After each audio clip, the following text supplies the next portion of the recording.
Baik, selamat sore. Wassalamualaikum warahmatullahi wabarakatuh. Salam, Om Swastiastu, Namo Buddhaya, salam kebajikan, salam sejahtera untuk kita semua. Baik, Dewan Juri yang kami hormati, kami bangga menjadi tim opening government dalam mosi perdebatan kali ini, yaitu Dewan ini menyesali no viral, no justice.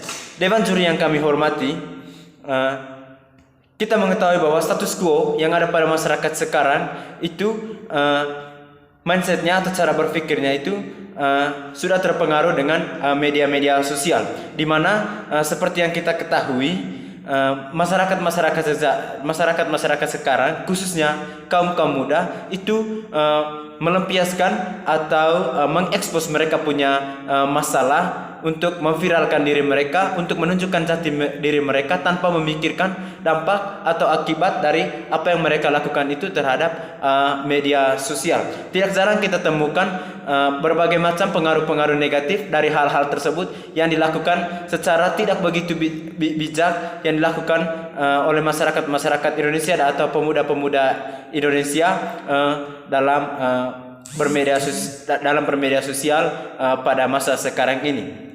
Dewan Juri yang kami hormati, kita ketahui bahwa sekarang kita memasuki era revolusi industri 4.0.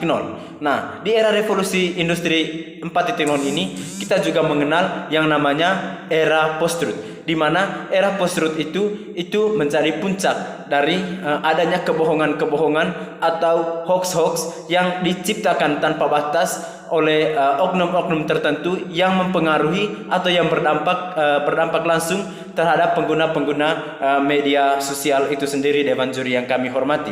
Sehingga sekali lagi kami ingin menambah poin-poin kami mengapa kami menyetujui atau sangat mendukung mosi kali ini, yaitu Dewan ini menyesali no viral, no justice, di mana eksistensi atau keberadaan dari seseorang itu sekarang itu bisa dilihat atau sangat dipengaruhi seberapa aktif dia bermedia sosial.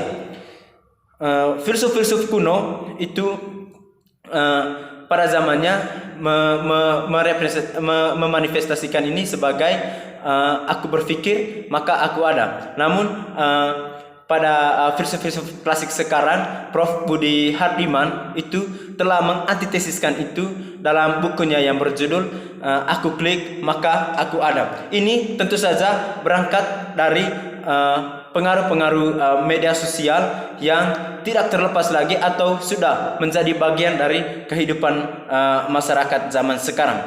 Maka sangat disayangkan apabila problematika besar seperti ini tidak menjadi gugatan serius bagi para pengguna media sosial, untuk pengguna media sosial yang adalah masyarakat Indonesia, untuk semakin bijak dan bersikap kritis terhadap pengaruh-pengaruh atau dampak-dampak tersebut. Mengapa kami menyebut sikap kritis sebagai salah satu upaya untuk menyikapi berbagai masalah atau problematika seperti ini, Dewan Juri yang kami hormati? Yang pertama, dengan adanya sikap kritis itu akan mempengaruhi cara berpikir dari pengguna-pengguna media sosial agar bisa menggunakan secara lebih signifikan atau secara lebih baik untuk tidak terpengaruh atau tidak mudah terjebak dalam media sosial itu sendiri. Yang kedua, kami menyebut dampak atau pengaruh ini itu juga berpengaruh dari minimnya literasi yang ada. Kenapa kami menyebut itu sebagai akibat dari kurangnya sikap yang bijak terhadap perkembangan sekarang. Karena seperti yang kita ketahui bahwa negara Indonesia itu juga adalah negara yang masih minim dengan jumlah buku dan minim literasi. Mari kita bandingkan dengan negara tetangga kita yang notabene itu literasinya mengalami progresivitas yang membaik. Kita sebut saja negara Vietnam contohnya.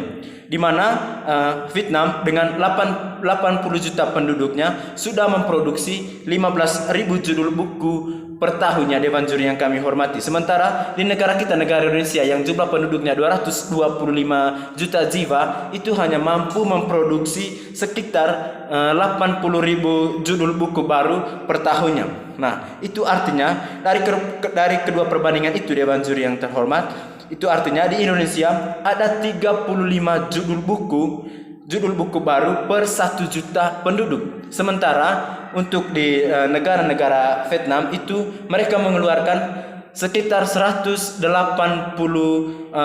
judul buku baru untuk 1 juta penduduknya. Nah, kita melihat betapa kesenjangan ini sangat memprihatinkan bagi masyarakat Indonesia, terutama bagi kaum muda khususnya yang adalah pemegang nasib bangsa ke depannya, yang juga terpengaruh besar dalam bermedia sosial seperti ini. Kami sangat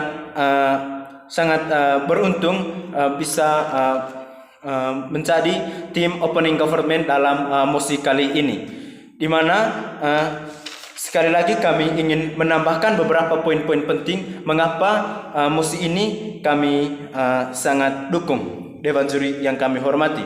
Yang pertama, kita melihat dari aspek sosial, di mana pengaruh-pengaruh sosial dari komunikasi itu sendiri itu sangat berdampak buruk terhadap perkembangan juri yang terhormat. Mohon maaf. Lanjut. Dampak yang pertama itu berpengaruh terhadap dampak sosial dari masyarakat atau pengguna media sosial itu sendiri, di mana masyarakat itu akan jarang berinteraksi secara langsung dan lebih mengutamakan dunia abstrak dalam hal untuk pertemuan atau berhubungan antara satu dengan yang lain. Lalu yang kedua dari aspek budaya, seperti yang kita lihat sekarang bahwa kebudayaan semakin merubah pola hidup dari masyarakat itu sendiri, yang merujuk pada sesuatu yang di luar dari nilai-nilai atau substansi kebudayaan itu. Lalu pada agama itu juga berpengaruh atau berdampak besar, karena setiap pribadi atau setiap personal dari masyarakat pengguna media sosial itu hanya memikirkan pengaruh atau dampak yang menurut mereka itu baik untuk pribadi mereka sendiri, tanpa memikirkan hak-hak dari masyarakat lain secara umum. Sehingga Dewan Juri yang kami hormati, kami menawarkan beberapa solusi terkait mosi yang diberikan. Yang pertama, sebaiknya dari pemerintah itu mengembangkan sosialisasi untuk lebih merekonstruksi sikap kritis terhadap masyarakat Indonesia secara umum, terutama untuk masyarakat pengguna media sosial. Kenapa? Karena dengan bersikap kritis, seseorang mampu untuk bersikap lebih arif dan rasional dalam penggunaan media sosial. Yang kedua, itu pemerintah sebaiknya mendistribusikan jumlah buku yang lebih banyak melalui pintu stakeholders pembukuan, yakni menuntut untuk lebih produktif lagi terhadap pihak-pihak yang bertanggung jawab dalam hal perbukuan, mulai dari pendistribusian, produsen, dan konsumen itu sendiri atau pembaca buku. Kemudian menurunkan harga buku. Di beberapa negara lain yang literasinya tinggi, harga buku murah karena disubsidi. Kami mengira tak berlebihan jika pemerintah Indonesia juga melakukan hal yang sama, agar bisa menurunkan jumlah buku untuk bisa didistribusikan lebih mudah oleh masyarakat Indonesia secara umum. Sebab menurut kami tak selamanya subsidi berdampak negatif, apalagi yang disubsidi adalah produk ilmu pengetahuan. Sehingga dengan adanya solusi-solusi itu, menurut kami Dewan Juri yang kami hormati, seseorang tidak lagi itu memikirkan memikirkan pengaruh-pengaruh yang secara personal dari pengguna media sosial itu sendiri, tetapi juga membandingkan atau memikirkan pengaruh-pengaruh secara universal. Sekian Dewan Juri yang kami hormati. Terima kasih.